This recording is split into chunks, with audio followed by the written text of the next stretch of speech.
우리 함께 방금 전에 부른 내 영혼 평안해라는 찬양이 우리 모두에게 진실한 고백이 되었으면 참 좋겠습니다. 세상은 어지럽고 범죄와 또 질병, 전쟁, 사고가 만연합니다. 우리 하나님께서 우리에게 주시는 참 평안만이 우리의 생명을 보존할 수 있습니다. 여러분, 그러한 예수님의 복음을 전하는 특별한 우리가 함께 기도하며 준비한 전도회가 이제 곧 다가옵니다. 여러분 화면에 보시듯이 11월 6일부터 11일까지 일주일 동안 진행이 되고요. 특별한 강사를 모셨습니다. 우리 김건 목사님을 모시고 희망의 미래를 약속하는 6개의 선물들이라는 제목으로 함께 은혜를 나누고자 합니다. 여러분, 전도회를 위해서 기도하고 계시죠? 여러분, 우리 정성과 또 우리의 믿음과 신뢰를 가지고 또 헌신하고자 하는 마음으로 전도회를 위해서 열심히 기도해 주시길 간절히 바랍니다. 그리고 이 전도회에 꼭 있어야 될 사람들이 누구일까요? 네, 맞습니다. 여러분과 여러분이 초청할 이웃들입니다. 여러분 가족, 친지, 직장 동료, 주변 이웃 누구든지 여러분 그동안에 좋은 관계를 맺고 친절을 베푸셨던 모든 분들 다 기도하면서 초청하시기 바랍니다. 그래서 주께서 구원하기 원하시는 그런 많은 분들 누구든지 이번 기회를 통해서 예수님의 복음 앞으로 가까이 오게 되는 그러한 귀한 성령의 열매들이 풍성하기를 간절히 바랍니다. 우리 로마서 함께 나누고 있고요. 이제 많이 와서 중간에 다른 것들도 하였지만 9장을 함께 보겠습니다. 오늘은 9장의 말씀 같이 보겠는데요. 부딪힐 돌에 부딪혔느니라 라는 제목으로 이스라엘 대다수가 구원을 얻지 못했잖아요. 그 부분에 대한 이 바울의 탄식과 그를 통한 깨달음이 있는 또 귀중한 본문입니다. 함께 보시겠습니다. 이 9장에 있는 본문은 여러분들이 또 여러 가지 우리 특별한 사역과 행사를 통해서 또 평소에 많이 읽으셨을 줄 압니다. 그래서 본문의 말씀을 다 읽지는 않겠습니다. 우리 오늘의 주제 선고는 이 9장의 끝부분에 있는 말씀입니다. 로마서 9장 30절로 33절에 있는 말씀, 30절로 33절에 있는 말씀을 같이 소리를 맞춰서 읽으시겠습니다. 그런즉 우리가 무슨 말을 하리요? 의를 따르지 아니한 이방인들이 의를 얻었으니 곧 믿음에서 난 의요. 의의 법을 따라간 이스라엘은 율법에 이르지 못하였으니 어찌 그러하냐? 이는 그들이 믿음을 의지하지 않고 행위를 의지함이라. 부딪힐 돌에 부딪혔느니라. 기록된 바 보라, 내가 걸림돌과 거치는 바위를 시온에 두노니 그를 믿는 자는 부끄러움을 당하지 아니하리라 함과 같으니라. 아멘. 9장을 통해서 말하고자 하는 이 바울의 이 간절한 그 호소는 바로 읽으신 주제 선고의 말씀과 같습니다. 우리가 이 말씀을 마음속에 간직한다면 9장의 내용을 내가 이해하고 또 그것을 깨달았다라고 이해하셔도 좋겠습니다. 로마서 9장 내용의 구조를 보면요, 1절부터 5절까지는 이 바울이 모세의 심정으로 자기 민족, 자기 동포 이스라엘을 그들을 참 영적으로 그들의 처참한 형편을 생각하면서 탄식하는 그러한 모습이 나와 있습니다. 그 다음에 6절부터 13절까지의 내용은 이 구약에 나와 있는 여러 사례들을 들면서 바울이 이 이야기를 전개하고 있는데요. 바로 하나님의 구원은 혈통에 있지 않는 것이죠. 하나님의 약속에 있음을 강조하고 있습니다. 그 다음에 14절부터 29절까지는 바로 하나님의 절대 주권에 관한 이야기를 하고 있습니다. 우리 이 로마서 이 9장에 관해서 우리가 많이 오해할 수가 있는데요. 우리가 로마서 9장을 바르게 이해하려면 이 로마서 9장은 이 개개인의 구원의 여부에 대해서 말하고자 하는 것이 아니라는 것입니다. 특별히 이것은 우리 많은 그리스도인들 중에 많은 이들이 좀 그쪽으로 이렇게 믿음을 두고 있는 이 예정론을 지지하는 그런 내용이 아니라고 하는 것이죠. 그래서 이미 몇 해 전에 우리가 함께 나눈 우리 안식일학교 교과에서는 로마서 9장은 개인의 구원이 아닌 사명으로의 부르심에 관한 것이다 라고 잘 설명하고 있습니다. 그래서 로마서 9장에는 분명히 하나님의 부르심과 예정에 관한 이야기가 나오거든요.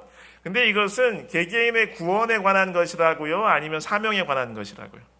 사명에 관한 것입니다. 하나님의 큰 계획 속에 쓰임새가 있다라고 하는 것입니다. 그 이야기를 하고 있습니다. 바울은 마음속에 괴로움이 많이 있었습니다. 특별히 이 부분에서 우리는 그의 이 동족 사랑을 알 수가 있는데요. 그는 왜 율법을 소유하고 하나님께 선택받은 내 백성, 내가 속한 이 이스라엘 백성 유대인들이 그리스도를 거절하고 구원에 이르지 못하였을까 하는 그러한 의문 속의 괴로움을 느꼈습니다. 그리고 그들은 이 구약 성경을 알고 있고 또 많은 부분을 암송하고 반복해서 읽으면서 항상 이 메시아를 기다렸거든요. 그런데 정작 하나님께서 메시아를 보내주셨을 때 어떻게 했어요? 그들은 대다수가 그들의 대표성을 띈 결정으로 거절했습니다. 거부했습니다. 핍박하였어요. 그러면 이렇게 안타깝게도 이 민족적으로 이 이스라엘 백성들이 유대인들이 메시아를 다 거절했는데 그러면 그들은 이제 구원하고는 전혀 상관이 없는 것인가? 구원은 그들에게서 완전히 떠난 것인가? 라는 그런 의문과 그 속에 마음속에 여러 고민과 탄식이 있었습니다. 그러면 그 전에 이 특권과 많은 귀한 사명을 맡았던 이스라엘에게 주어졌던 그 사명을 이제는 누가 감당할 것인가? 하나님의 귀한 사명을 누가 감당할 것인가? 라는 그러한 질문을 마음속에 품으면서 이 내용을 이야기한 것이죠. 여러분, 지난 화요일에도 설명을 드렸지만 이 예정론이라는 기독교계의 어떤 구원관에 대한 이해, 주장이 있습니다. 그것은 하나님께서 모든 아담의 후손들, 우리 인류의 영원한 운명을 이미 결정해 놓으셨다는 그러한 주장입니다. 그래서 누가 구원받을지, 누가 구원받지 못할지, 누가 멸망당할지를 이미 오래전에 태초에 정해 놓으셨다는 주장인 것입니다. 이 로마서 9장은 굉장히 오해하기 쉬운 본문입니다. 이 8장과 이 9장과 더불어서 그래서 이것에서 바로 이러한 그 예정론에 대한 그런 근거라든지 그런 것을 제시하면서 나오게 된 것입니다. 예전 1990년의 교과는 이것을 아주 잘 설명하고 있는데요. 여러분, 이 부분은 굉장히 중요한 우리 구원에 관한 이해이기 때문에 조금 이 생소한 것들이 나올라 할지라도 잘 보시면 좋겠습니다. 제가 좀 소개하겠습니다. 많은 성경 해석자들은 로마서 9장을 그들이 주장하는 이중 예정론의 근거로 사용하였다. 그냥 예정론이 아니고 앞에 두 자가 붙었어요. 두 글자 붙어서 뭐요? 이중 예정론이 뭐냐면, 자, 만약에 구원받을 사람들을 하나님께서 오래전부터 이미 시간의 시작부터 결정해 놓으셨다면 반대로 구원받지 못할 사람도 결정해 놓으셨다는 이야기가 되잖아요. 그래서 이제 이것을 이제 이중 예정론이라고 말하는 것입니다. 이 이론은 하나님께서 창세전 영원한 시대에 어떤 사람들은 구원을 받고 다른 사람들은 잃어버림을 당할 것임을 결정하셨으므로 택함을 받은 사람은 필연적으로 구원을 받을 것이고 저주를 받은 사람은 필연적으로 잃어버림을 당할 것이라는 가르침입니다. 네, 우리가 흔히 실체말로 될 놈은 된다 이런 말 있죠. 구원에 있어서도 하나님께서 다 정해놓으셨다는 그런 주장인 것입니다. 이 가르침에 따르면 어느 쪽이든 그들의 미래에 대한 하나님의 선고를 바꾸기 위하여 할 수 있는 일이란 아무것도 없다. 이러한 가르침은 꽤 오래전부터 이렇게 있었는데요. 특별히 북아프리카 히포 레기우스의 유명한 감독이었던 아우구스티누스 당시에 그리스도 교회의 심각한 문제를 야기시켰다. 아우구스티누스는 가르치기를 하나님께서는 당신의 은혜를 택한 자들, 곧 당신의 값없는 호의를 받아야 한다고 독단적으로 결정하신 자들에게 주신다고 하였다. 택한 자들에게 주어진 하나님의 은혜는 저항할 수 없는 것이다. 저항할 수 없는 은혜라는 그런 용어를 만들었습니다. 그러므로 그들은 구원받을 것임을 확신한다. 그는 하나님에 의해 선택되지 못한 자들은 그들의 죄 가운데 남게 되며 당연히 영원한 저주를 받게 될 것이라고 말했다. 16세기에 루터와 칼뱅도 예정에 대한 이 아구스티누스의 가르침을 사실상 받아들였다. 누구도 이런 주장을 받아들였다고요? 마르틴 루터, 존 캘빈, 장 칼뱅이죠. 그 이후 칼뱅의 예정론은 어떻든 많은 개신교회에 대단한 영향을 미쳤다. 그래서 흔히 개혁주의 신학이다라고 하는 이제 우리가 흔히 볼 수 있는 우리 장로교회에 속한 그러한 교회에서는 다 이 칼뱅의 이 성경 이해를 받아들입니다. 네덜란드의 저명한 개혁 신학자인 야코부스 아르미니우스는 초기 개혁자들의 예정론을 줄기차게 반대하였다. 이 아르미니우스가 이 예정론을 반대하게 된 데는 굉장히 재밌는 그런 배경이 있습니다. 이제 이 예정론에 모순이 있음을 주장하는 사람들이 많이 일어나자 이 주류 교회에서는 이들은 정말 교회를 어지럽히는 사람이고 이단 사상을 전하는 사람들이다 그러면서 막 이렇게 배척하기 시작했어요. 그러면서 그들이 잘못됐음을, 예정론이 잘못됐다라는 그들의 주장이 잘못됐음을 좀 가서 잘 성경적으로 연구해가지고 그 주장을 아주 입 밖에도 못 내게 잘 성경으로 반박해봐라 그러면서 그 당시 굉장히 성경을 많이 알고 저명한 신학 교수인 누구를 대표로 보냈냐면 아르미니우스를 보냈어요. 그래서 아르미니우스한테 이 예정론이 맞다는 걸 열심히 연구해가지고 저 교회를 어지럽히는 사람들 다 잠잠하게 해주십시오 했어요. 근데 아르미니우스가 굉장히 열심히 연구했어요. 연구하고 아르미니우스가 그들의 주장이 맞구나. 이거 예정론이 성경적이 아니구나 하면서 오히려 그들의 주장을 주장하는 사람이 되었습니다. 그는 가르치기를, 아르미니우스라는 사람입니다. 하나님께서는 누가 그리스도를 받아들이고 누가 받아들이지 않을 것인지를 미리 아신다고 하였다. 미리 아시는 거예요. 정해놓은 것이 아니고 각 개인은 그리스도를 선택하거나 거절할 능력을 부여받았다. 굉장히 중요한 일이 기독교 신앙의 기초죠. 그래서 이것을 우리가 자유의지다라고 합니다. 그래서 선택을 할 수는 있다고 하는 것이죠. 그리스도를 구주로 받아들일 것임을 하나님께서 미리 아신 자들에게는 구원이 예정되어 있으며 그리스도를 거절할 것임을 그분께서 미리 아신 자들에게는 영원한 사망이 예정되었다. 그러니까 하나님께서 정해놓으신 게 아니고 하나님께서는 아실 뿐이다라는 거예요. 그렇지만 선택에는 개입하지 않으신다는 거죠. 하나님의 구원하는 은혜와 의는 믿기로 선택하는 자들에게 주어지며 믿지 않기로 선택하는 자들에게는 허락되지 않는다. 그러니까 선택권은 누구한테 있는 거예요? 우리 개개인에게 있다고 하는 것입니다. 이 문제에 대하여 제7일 안식일 예수재림교회는 아르미니우스주의다. 이 문제는 현재에도 화제가 되기 때문에 로마서 9장에 나오는 바울의 기별을 이해하는 것이 중요하다라고 이야기하고 있습니다. 그래서 이 예정론을 주장하는 사람들이 근거로 잘 사용하는 것이 뭐예요? 로마서 9장이기 때문에 이 부분을 좀 바르게 이해해야 한다는 것입니다. 여러분, 그래서 이 예정론과 하나님의 예지하심에 대한 문제는 우리 재림교회는 어느 쪽을 더 따라요? 아르미니우스를 따릅니다. 여러분 저도 이름이 좀 혼동이 되는데 이 부분은 좀 기억해 놓으시면 좋겠어요. 이 아르미니우스랑 비슷한 그 초기 기독교의 그 이단 사상 주장한 사람이 있는데 이름만 비슷해요. 아리우스라는 사람이 있어요. 그래서 우리 교회는 아리우스 따르지 않습니다. 우리 교회가 좀 지지하는 건 성경의 가르침에 따라서 누구를 따른다고요? 아르미니우스를, 정확히 말하면 아르미니우스를 따르는 게 아니고 아르미니우스가 이해한 것이 뭐에 맞기 때문에 성경에 맞기 때문에 그쪽을 지지하는 겁니다. 아리우스는 전혀 다른 사람입니다. 아리우스 훨씬 더 수백 년 전의 인물입니다. 자, 그래서 이미 지난번 화요일에 설명을 해드렸는데요. 이 예지, 하나님은 전지하십니다. 그래서 모든 것을 아세요. 그러나 예정과는 다릅니다.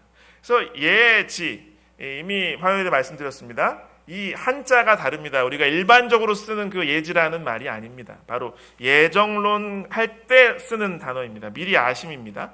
그래서 이것은 그냥 하나님께서 아시는 거예요. 하나님께서는 모든 것을 창조하시고 돌보시고 유지하시기 때문에 아시는 겁니다. 그러나 하나님은 예정하진 않으세요. 하나님께서는 피조물의 결정권을 침해하지 않으십니다. 자유로운 선택의 의지를 주셨다고 하는 것입니다. 그래서 예정은 하나님의 의지, 하나님의 뜻이 개입됐어요. 그렇게 그 사람이 선택하도록 만드시는 거예요. 그거는 아닙니다. 그러나 하나님은 아세요. 자, 그러면 여기 9장에 보면 여러 이 바울이 예를 든 구약의 사례 중에서 우리가 오해할 만한 것들이 좀 나오는데, 바로 이 에서를 미워하시는 하나님, 그렇죠? 야곱은 사랑하시고 에서는 미워하시는 하나님, 여기 창세기에 나오거든요. 그걸 인용한 겁니다. 그거를 인용하면서 바울이 이제 자기의 주장과 호소를 펼쳐가고 있습니다. 여기 로마서 9장 10절로 13절에 있는 말씀인데 여기 같이 읽겠습니다. 그뿐 아니라 또한 리브가가 우리 조상 이삭 한 사람으로 말미암아 임신하였는데 그 자식들이 아직 나지도 아니하고 무슨 선이나 악을 행하지 아니한 때에 택하심을 따라 되는 하나님의 뜻이 행위로 말미암지 않고 오직 부르시는 이로 말미암아 서게 하려 하사 리브가에게 이르시되 큰 자가 어린 자를 섬기리라 하셨나니 기록된 바 내가 야곱은 사랑하고 에서는 미워하였다 하심과 같으니라. 여기 보니까 야곱은 사랑했는데 누구 미워했다고요? 에서는 미워했다는 표현이 분명히 성경에 나오거든요. 자, 이게 무슨 뜻일까요? 자, 여기 이 예전 90년도에 그 로마서 9장을 설명한 교과에서는 잘 해설을 하고 있는데요. 하나님께서는 그 말의 현대적 의미에서 에서를 미워하신 것이 아니었다. hate, 증오죠. 그러니까 에서를 미워하시는 그런 게 아니고 그것에 해당되는 히브리어와 마찬가지로 신약 성경을 기록한 원문인 헬라어는 덜 사랑하다 또는 한쪽을 편들다라는 의미로 기록됐다는 거예요. 그래서 예수님께서도 이런 표현을 사용하셨습니다. 그래서 여기 누가복음 14장 26절에 보면 무릇 내게 오는 자가 자기 부모와 처자와 형제와 자매와 더욱이 자기 목숨까지 미워하지 아니하면 능히 내 제자가 되지 못하고, 예수님께서 하신 말씀이에요. 이게 정말 자기 부모, 자식, 형제, 자매, 자기 목숨을 증오하고 그런 의미가 그런 의미일까요? 그런 의미가 아니라고 하는 것이죠. 요한복음 12장 25절 말씀에 보면 자기의 생명을 사랑하는 자는 잃어버릴 것이요 이 세상에서 자기의 생명을 미워하는 자는 영생하도록 보존하리라. 여기에도 이 미워한다는 의미를 오늘날 현대적으로 많이 우리가 이해하는 그 의미로 이해할 수는 없다고 하는 것입니다. 그래서 여기 또 지난 2017년 교과에서 이 부분을 잘 설명하고 있는데요. 그래서 하나님께서는 어떠한 사명을 주시기 위해서 선택을 하셨다고 하는 것이, 하나님은 어떤 역할을 감당할 민족을 선택하실 수 있다. 그들이 그 역할을 거절할 수 있을지라도 하나님의 선택까지는 방해할 수 없다. 아무리 원한다고 할지라도 에서는 메시아의 조상 또는 택한 백성의 조상이 될 수 없었다. 이러한 하나님의 선택이 에서를 구원의 대열에서 배제시키는 독단적인 조치는 아니었다. 그러니까 하나님께서는 야곱의 후손을 통해서 그 구원의 계보를 이어가시고 특별한 역할을 맡기겠다는 그런 뜻이지, 에서 너는 처음부터 태어나기 전부터 너는 틀렸어, 너는 아웃이야, 이런 뜻이 아니라는 거예요. 역할이 다르다는 거죠. 자, 그래서 여기 부조와 선지자 상권 264쪽에 증언의 말씀도 우리에게 빛을 전해주고 있는데요. 에서가 구원의 축복에서 제외된 것은 하나님 편에서 독단적으로 선택하신 것이 아니었다. 이 표현이 바로 독단적 선택, 이것이 바로 예정론자들이 만든 그 용어들입니다.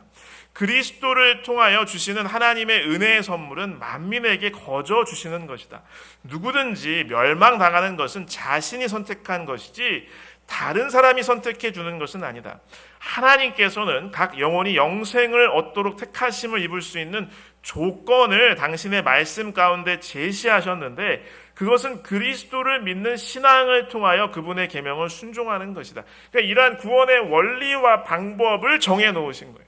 개개인의 운명을 정해놓으신 게 아니고, 하나님께서는 당신의 율법에 좋아하는 품성을 선택하여 놓으셨는데, 누구든지 그분께서 요구하시는 표준에 도달하는 자는 영광의 나라에 들어갈 것이다.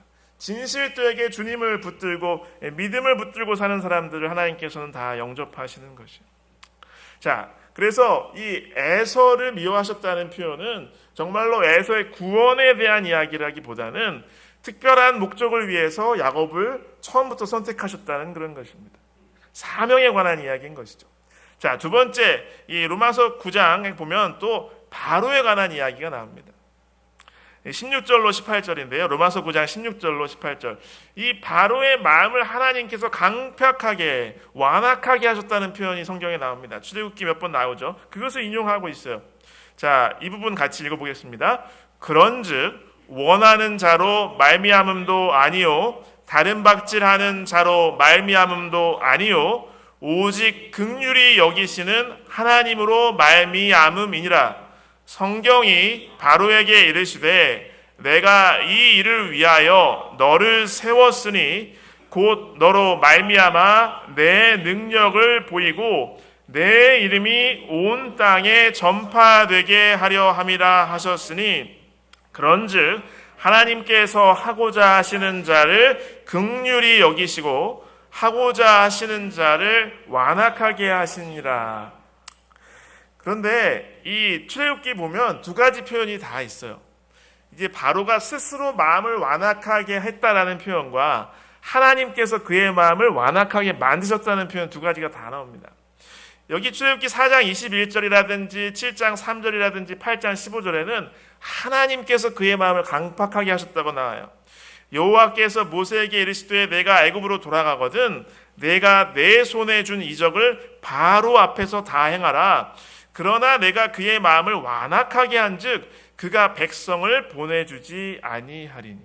그런데 잘 보십시오. 하나님께서 파라오 이 바로의 마음을 완악하게 했다라는 그 문맥과 어떤 부분에 대해서 완악하게 했다라는 건 뭐냐면, 하나님의 그 권능과 하나님의 뜻임을 알고도 뭐를 보내주지 않는 부분에서 완악한 거예요? 네, 이스라엘 백성들에게 자유를 주지 않고 그들이 원하는 걸 요청을 들어주지 않는 부분에서 완악하게 했다라는 것입니다. 근데 똑같은 그 책에도 두 번에 걸쳐서 바로가 스스로 완악해졌다고 나와요. 그러나 바로가 이때에도 그의 마음을 완강하게 하여 그 백성을 보내지 아니하였더라. 개역 한글판에 강팍하게 마음 먹었다 했죠. 사무엘상 6장 6절에도 이렇게 그 사건, 역사적인 사건을 기록하면서 이렇게 표현하고 있습니다. 자, 그러면 어떤 부분에는 하나님께서 그 마음을 완악하게 하셨다고 됐고, 또 몇 가지 표현에는 바로가 스스로 자기 마음을 완악하게 먹었다고 하는데, 자, 이 모순을 어떻게 해결할 것인가? 역시 이 교과에서 잘 설명하고 있습니다. 그 같은 모순은 두 가지 사실에 의해서 설명된다. 성경에서는 하나님께서 허락하시는 일은 종종 그분께서 일으키시는 것으로 말해진다. 진정한 원인은 악한 자에게 있다. 하나님의 사랑의 호소는 어떤 사람의 마음은 부드럽게 하나 다른 사람의 마음은 더욱 굳게 한다. 왜냐하면 한 사람은 그분을 받아들이기로 선택하나 다른 사람은 그러지 않기 때문이다. 퍼티, 보통 빠데라고 하죠. 빠데, 우리 그 차 이렇게 찌그러진 데 이렇게 수리할 때 쓰는 거, 그런 걸 다 퍼티라고 하는데, 퍼티를 굳게 만드는 태양이 버터는 녹인다. 거절된 호소는 점차 주님과의 더 심각한 소외를 가져온다. 그렇습니다. 그래서 결국 뭐냐면 이 바로가 이 이스라엘 백성들을 잘 놓아주지 않게, 그 부분에 대해서 이렇게 하나님께서 말씀을 하신 거예요. 여기 같은 그 본문의 말씀 9장 17절은 출애굽기 9장 16절을 이렇게 인용한 것인데요. 아까 이 설명에도 나오지만 출애굽기 9장 16절은 내가 너를 세웠으면 바로에게 말씀하시는 겁니다. 나의 능력을 내게 보이고 내 이름이 온 천하에 전파되게 하려 하였습니다. 그러니까 그를 어떻게 사용하실지에 대한 계획과 예정은 있었다는 것입니다. 그래서 이러한 문맥에 비춰볼 때에 바로 이 내용은 뭐냐면 왜 이렇게 나의 호소에 응하기를 꺼려하느냐, 마음을 완강하게 품느냐, 이 아래 그 앞뒤의 문맥을 보면 이러한 그를 향한 호소의 내용 가운데 있는 것입니다. 그래서 계속해서 교과는 이렇게 잘 설명하고 있는데요. 하나님의 목적은 바로가 당신의 호소에 어떻게 반응하든지 간에 성취될 것이었어요. 바로가 적극적으로 응하였을 것 같으면 하나님의 이름은 세상에서 높임을 받았을 것입니다. 그러나 바로가 하나님을 거절하기로 선택하였을 때 그는 결국 그 자체도, 그 개인도 멸망을 받았고 주님의 이름은 여전히 높임을 받았습니다. 그래서 말씀 가운데는 바로의 개인의 구원에 포커스를 맞춘 것이 아니에요.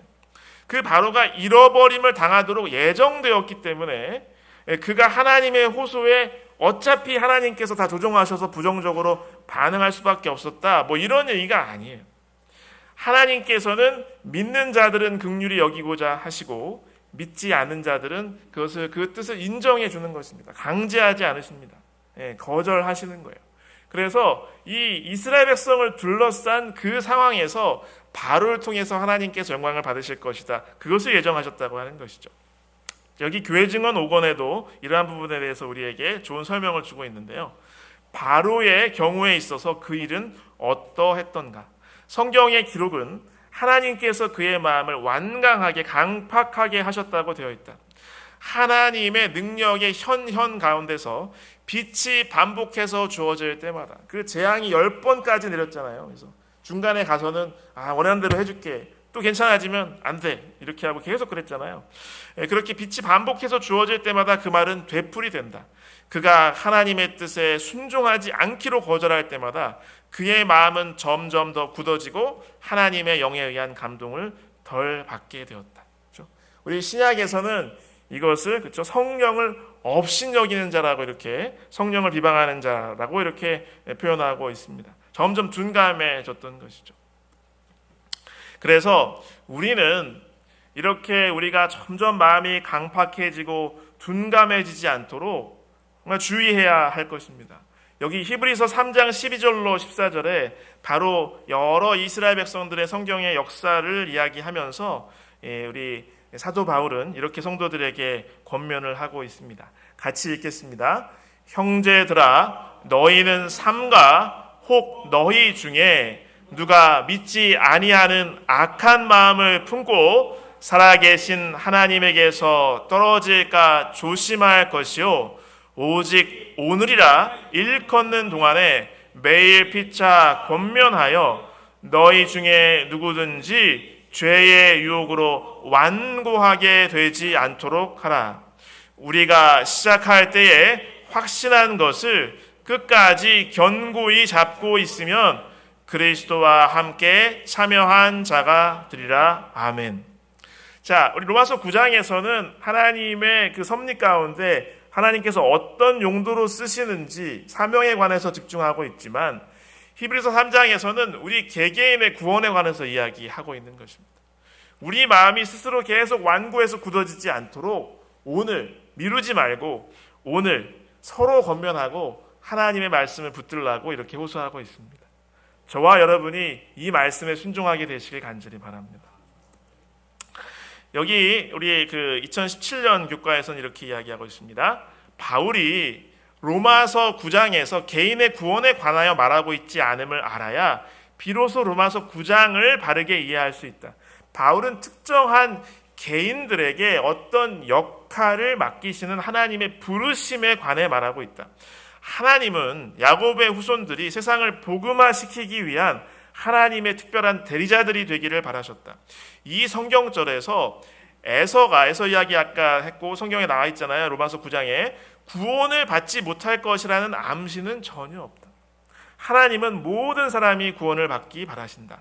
마찬가지로 에서도 구원받기를 바라셨다. 그러나 그를 통해서 하나님의 이스라엘 백성들 그 12지파와 이런 모든 특별한 것이 이루어지는 것은 애당초부터 없었고 야곱을 통해서 이루어지려는 하나님의 계획이 있었다고 하는 것이죠. 자, 시대수망 565쪽에 있는 말씀입니다. 이 부분은 같이 한번 읽겠습니다. 그리스도의 선물은 하나님께서 지으신 모든 영혼에게 미치기에 풍족하고도 남음이 있었다. 큰 선물이신 분을 받아들일 사람의 수요를 초과하지 못하게 하는 그런 제한은 있을 수 없다. 하나님은 한 명이라도 더 구원하기를 원하시는 거죠. 디모데전서 2장 4절입니다. 이 부분은 우리 남자 성도님 같이 읽으실까요? 디모데전서 2장 4절. 하나님은 모든 사람이 구원을 받으며 진리를 아는 데에 이르기를 원하시느니라. 아멘. 디도서 2장 11절. 이번에는 여자 성도분들이 함께 읽겠습니다. 모든 사람에게 구원을 주시는 하나님의 은혜가 나타나. 하나님의 은혜는 누구에게 구원을 주세요? 모든 사람에게. 그렇죠. 에베소서 1장 4절로 5절입니다. 그러므로 에베소서 1장 4절로 5절에 있는 이 문맥도 우리가 어떤 개개인의 멸망과 구원이라는 이러한 그런 문맥으로 봐서는 안 되는 것이에요. 바로 이러한 우리 이해를 가지고 이것을 이해해야 되는 거예요. 제가 읽겠습니다. 곧 창세 전에 그리스도 안에서 우리를 택하사 우리로 사랑 안에서 그 앞에 거룩하고 흠이 없게 하시려고 그 기쁘신 뜻대로 우리를 예정하사 예수 그리스도로 말미암아 자기의 아들들이 되게 하셨으니. 이게 개개인을 예정하셨다는 게 아니고 하나님께서 예수님을 통해서 구원을 주신다는 그 구원을 예정하셨다는 그 문맥으로 받아들여야 되는 것입니다. 네. 여러분, 하나님께서 우리 개개인에게 주신 서로 다른 사명이 있습니다. 그런데 그 사명이 중요하고 또 뭐 하찮은 것은 인간의 기준과 눈으로 판단할 수 있는 것일까요? 없는 것일까요? 그렇지 않습니다. 하나님께서는 우리 개개인에게 우리에게 맞는 사명을 다 주셨던 것입니다. 그리고 구원의 기회는 누구에게나 열려 있습니다. 그렇기 때문에 하나님께서는 정말 참 사랑을 하시는 분이고 피조물을 존중하시는 분이기 때문에 우리가 구원의 초청을 거절하면 하나님께서 어떻게 하실 수 있는 방법이 없어요. 존중해 주시는 겁니다. 네가 진짜 원하는 대로 나는 해줄 수밖에 없다, 이렇게 하는 것입니다. 그래서 오늘 히브리서의 기자의 말씀처럼 오늘이라고 할 때에 우리 하나님의 구원의 그 손길, 그 구원의 초청을 꼭 붙드시길 간절히 바랍니다. 자, 그래서 시간이 좀 많이 지나긴 했는데 어쨌든 이 오늘 그 로마서 5장에 있는 말씀에서요. 죄송합니다. 로마서 9장에 있는 말씀에서 왜 그러면 이스라엘의 대다수가 구원을 잃어버리게 되었는가? 그것이 이 9장에 나옵니다. 첫 번째는 여기 빨간 글씨 같이 한번 읽겠습니다. 뭐예요? 하나님의 약속을 믿지 않았다. 그렇죠? 특별히 바로 예수 그리스도를 믿지 않은 것이죠. 그래서 이 바울은 바로 아브라함 이야기를 하면서 이것을 이야기하고 있는데요.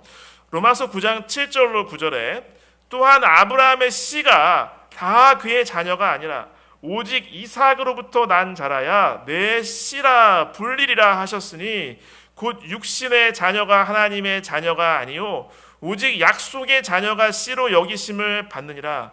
약속의 말씀은 이것이니 명년 이때에 내가 이르리니 사라에게 아들이 있으리라 하십니다. 정말 이 아브라함과 이 사라에게 내년쯤에 그 아들을 낳겠다는 게 이게 믿을 수 있는 이야기였어요. 정말 황당한 이야기였어요. 네, 황당한 이야기였어요. 그렇죠? 생명이 생겨날 수 없는 그 속에서 그러한 아무리 모든 걸 봐도 그러한 속에서 하나님의 생명을 주관하시는 그런 능력으로 태어난 이 아들이 이삭이었고 나중에 20세 되었을 때에 바로 이 모리아산에서 그를 바치라고 한 것을 우리 신약성경에서는 뭐라고 해석하냐면 아브라함이 왜 그 명령을 따랐냐면 하나님께서 꼭 찍어서 이 이삭을 통해서 너의 씨가 퍼질 것이라 했기 때문에 내가 죽여도 하나님께서 누굴 다시 살려주실 것이다? 이삭을 살려주실 것이라는 믿음 때문에 그렇게 순종했다는 것이죠. 그래서 이삭은 누구의 표상이에요? 예수님의 표상이기도 한 것입니다. 그래서 바로 이것은 뭐냐면 약속이 있는 그 백성이, 약속이 있는 자손이 참 하나님의 백성이라는 것을 강조한 것이죠. 이것은 이미 로마서 2장에 있는 이 말씀과 연결되는 것입니다. 제가 읽겠습니다. 로마서 2장 28절 29절 무릇 표면적 유대인이 아니요 표면적 육신의 할례가 아니니라 오직 이면적 유대인이며 할례는 마음에 할지니 영에 있고 율법 조문에 있지 아니한 것이라 그 칭찬이 사람에게서가 아니요 다만 하나님에게서니라. 다 이렇게 다 뭐 그 아브라함의 후손이면 뭐 합니까? 그 약속을 저버리고 그것을 믿지 아니하면 소용이 없다는 것입니다. 죽은 자 가운데서 살아나신 예수 그리스도, 바로 사망을 이기시고 생명의 그 주인이 되신 예수 그리스도, 그 하나님의 바로 죽은 자를 살리시는 그 능력의 현현을 보이신 그 예수 그리스도, 그 약속을 믿지 않았으므로 대다수의 이스라엘 백성들도 구원에서 벗어날 수밖에 없었다고 하는 것입니다. 여기 그래서 똑같이 같은 맥락에서 2017년 교과에서도 해설하기를 이 부분에 관해서 이렇게 이야기합니다. 유업과 조상이 구원을 담보하지는 않는다. 그대가 적자이고 적통이며 남은 교회의 신자일 수도 있지만 제7일 안식일 예수 재림교회의 교적에 올라있는 정기적으로 예배에 출석하는 신자일 수도 있지만 언약 밖에서 멸망할 수도 있습니다. 누가 약속의 자녀인지는 오직 사랑으로 역사하는 믿음을 통해 드러난다. 그렇습니다. 이스라엘의 대다수가 구원을 받지 못한 이유는 하나님의 약속을 믿는 참 믿음을 갖지 않았어요. 예수님을 받아들이지 않았습니다.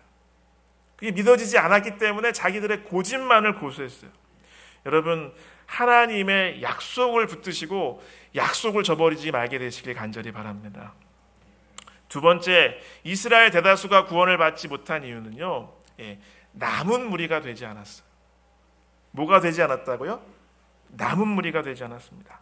자, 로마서 9장 27절로 29절입니다. 또 이사야가 이스라엘에 관하여 외치되 이스라엘 자손들의 수가 비록 바다의 모래 같을지라도 남은 자만 구원을 받으리니. 로마서 9장에서 계속 바울은 구약성경을 인용합니다. 28절, 주께서 땅 위에서 그 말씀을 이루고 속히 시행하시리라 하셨느니라. 29절, 또한 이사야가 미리 말한 바 만일 만군의 주께서 우리에게 씨를 남겨두지 아니하셨더라면 우리가 소돔과 같이 되고 고모라와 같았으리로다 함과 같으니라. 이사야의 그 서두에 나오는 거죠. 그러니까 이 항상 구약 시대부터 계속 이어지는 게 뭐냐면 대다수의 그 언약의 백성들은 그 언약을 끝까지 보존하고 지키든가요, 아니면 하나님과의 언약을 배반하든가요. 그렇기 때문에 하나님께서 항상 시대마다 어떤 무리를 가지고 계세요? 남은 무리를 가지고 계신 거예요. 남은 자를 가지고 계신 거예요. 그것이 계속 성경의 이 원리인 것이죠. 그래서 이 바울의 논리에 따르면, 역시 2017년 교과입니다. 이스라엘에게 주신 약속이 있었어요. 그 민족적 공동체에 주신 약속이 있었어요. 근데 그것은 실패하지 않았습니다. 비록 백성들 대부분은 그 대표성을 가진 왕과 그들의 결정으로 다 벗어났지만, 왜냐하면 이사야에서도 말했듯이, 구약의 역사를 통해 증명했듯이 하나님께서 항상 뭐를 가지고 계세요? 남은 무리를 가지고 계시거든요. 하나님은 당신의 뜻을 위해 일하게 하실 남은 무리를 가지고 계신다는 거죠. 여러분, 성경은 이 마지막 시대에도 하나님께서 남은 무리를 가지고 계실 것이라는 것을 분명히 증거하고 있습니까? 그렇습니다. 이 요한계시록 12장 17절, 우리 많이 암송하시는 말씀이죠. 같이 읽겠습니다. 용이 여자에게 분노하여 돌아가서 그 여자의 남은 자손 곧 하나님의 계명을 지키며 예수의 증거를 가진 자들과 더불어 싸우려고 바다 모래 위에 서 있더라. 바로 이 말씀에 대한 사명을 깨닫고 이 이해 속에서 이러한 사명을 받은 교회가 어떤 교회입니까? 예, 맞습니다. 제7일 안식일 예수 재림교회 바로 우리 교회입니다. 바로 저와 여러분이 이러한 사명을 붙든 사람들입니다. 여러분, 그래서 그 여자의 남은 자손, 여러분 아시죠? 그 여자의, 사실은 그 여자의 씨의 남은 자손이라는 그 번역이 맞다는 것도 아시죠? 근데 그 남은 자손의 특징, 하나님의 계명을 지키며 예수의 증거를 가진 자들, 바로 그 예수의 증거가 무엇임을 요한계시록 19장 10절에 설명하고 있는 걸 우리가 알고 있지 않습니까? 이 부분도 같이 읽어보겠습니다. 자, 같이 읽겠습니다. 내가 그 발 앞에 엎드려 경배하려 하니 그가 나에게 말하기를 나는 너와 및 예수의 증언을 받은 내 형제들과 같이 된 종이니 삼가 그리하지 말고 오직 하나님께 경배하라. 예수의 증언은 예언의 영이라 하더라. 아멘. 그렇죠? 예수의 증거, 예수의 증언이 뭐예요? 예언의 영, 대언의 영이에요. 예언하시는 성령 하나님이에요. 특별한 이 시대에 맞는 예언을 주시는 성령 하나님. 그러한 기별과 그러한 예언을 가지고 있음을 인하여 하나님께 감사하게 되시길 간절히 바랍니다. 여러분, 이스라엘 대다수가 구원을 받지 못한 이유, 그렇죠? 남은 무리가 되기를 거절했어요. 남은 무리가 되지 않았어요. 거의 대부분이. 여러분, 이 시대에 남은 무리로 하나님께서 우리를 불러주셨습니다. 이것이 얼마나 귀한 특권인지 모르겠습니다. 여러분, 감사하시고 이것을 꼭 붙들게 되시길 간절히 바랍니다. 마지막입니다. 바로 대다수의 이스라엘 백성들이 이 바울의 탄식처럼 구원을 거절하고 구원에서 멀어진 이유는 무엇 때문이에요? 자, 여기 성경에서 분명히 이야기하고 있습니다. 앞부분에 우리가 읽었고요. 같이 읽어보실까요? 믿음을 의지하지 않고 행위를 의지했다. 그렇습니다. 로마서 9장 32절, 어찌 그러하냐? 이는 그들이 믿음을 의지하지 않고 행위를 의지함이라. 부딪힐 돌에 부딪혔느니라. 그들은 여러 특권을 가지고 있고 말씀을 항상 가지고 있고 성경의 여러 하나님의 말씀에 익숙한 사람들이었어요. 그러나 그들은 자기의 행위를 의지하고 율법의 조문에만 치중해서 예수 그리스도를 저버렸습니다. 예수님을 통해서 주시는 하나님의 그 분명한 말씀이 예고하는 그 구원을 거절했어요. 자기들의 행위를 통해서 구원을 하나님으로부터 사겠다는 그 대담하고도 말도 안 되는 그 욕망을 아직도 집착하고 있었어요. 그래서 대부분이 구원을 잃어버릴 수밖에 없었다고 탄식하는 것입니다. 바로 이 같은 내용을 로마서 4장에도 이렇게 설명하고 있는데 제가 읽겠습니다. 아브라함의 믿음에 관해 설명하고 있는 거죠.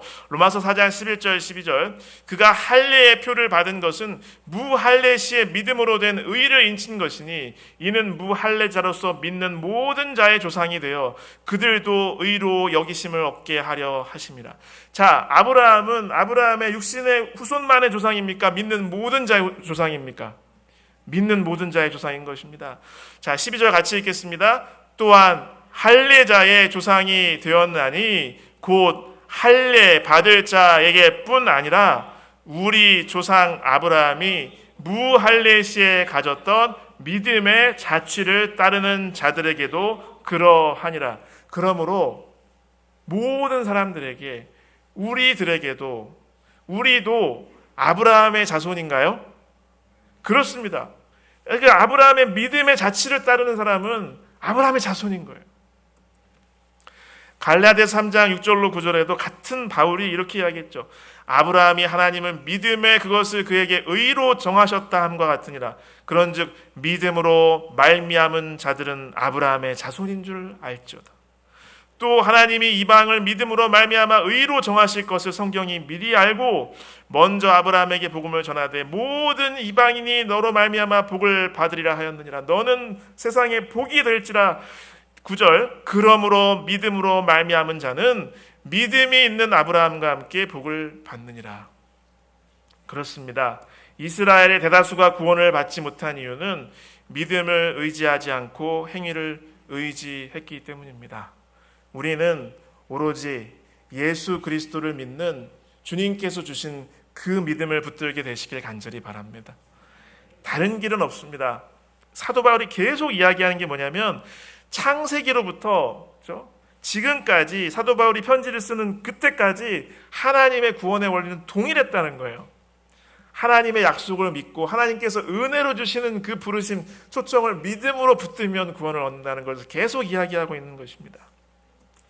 여러분, 그런 의미에서 우리 주제 성구를 같이 읽고 마무리를 하겠습니다. 로마서 9장 30절로 33절입니다. 그런즉 우리가 무슨 말을 하리요? 의를 따르지 아니한 이방인들이 의를 얻었으니 곧 믿음에서 난 의요. 의의 법을 따라간 이스라엘은 율법에 이르지 못하였으니 어찌 그러하냐? 이는 그들이 믿음을 의지하지 않고 행위를 의지함이라. 부딪힐 돌에 부딪혔느니라.